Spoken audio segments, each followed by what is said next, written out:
walk past an old chair and wonder if it could be beautiful again? This one started out tired and plain, but I saw the potential waiting underneath. Hi friends, I'm Wendy with Chair Whimsy, and this past week during my Ugly Chair Challenge, I transformed this chair from boring and dated into something beautiful and pure happiness, and I can't wait to share this with you. When I found this chair, the fabric was dull and lifeless, but the shape, those curves, they had potential and charm. So I knew with just the right colors and patterns, this chair could become something magical. I started with this floral hero fabric.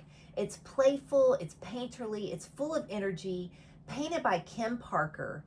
From there, I paired it with a bold pink and white stripes for the seat and a cheerful yellow gingham on the back. I love combining different patterns, and it's what makes a chair really come alive. When you mix patterns like this is the way that you really bring your chairs to life. You're bringing charm, you're bringing personality when you have a floral, you have a stripe, and you have a check. And they're all in coordinating colors that really tie to the hero fabric that's in the floral, which is on the top.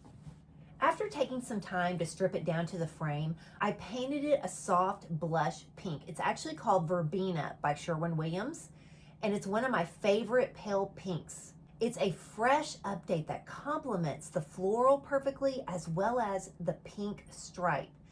You don't necessarily have to match the color in the pink stripe for the paint. By simply adding just this pale pink, it really brings out the pink in the stripe. Well, then came the upholstery. So new webbing, foam, fabric layers, and my favorite detail, this tiny hand-painted flower for that final whimsical touch. It's those little details that make your piece feel personal and really one of a kind. And here she is, a full color, pattern, and personality.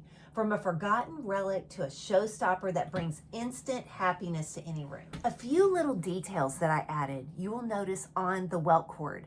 On the back side, I added the floral welt from the front side fabric. And on the front side, I added the check welt cord from the back side fabric. I wanted to do this just to bring a little extra fun to the chair. It's almost like it's a little clue as to what you're going to see on the other side of the chair. This is what I love most about doing upholstery, is changing something that was kind of dull and boring, maybe dated and traditional, into something that is joyful, full of charm and personality. My DIY upholstery course for beginners is open this week only. You'll learn step by step how to transform your own chair, from stripping it down to picking the fabrics to building it back up again and finishing it perfectly and professionally. Click the link below to join me inside the course.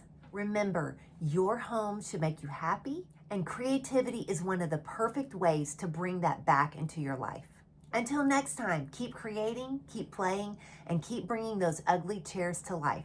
I can't wait to hear what you think about this chair transformation. Let me know in the comments. And the link for DIY upholstery for beginners is below. I hope you'll join me. Bye-bye, friends.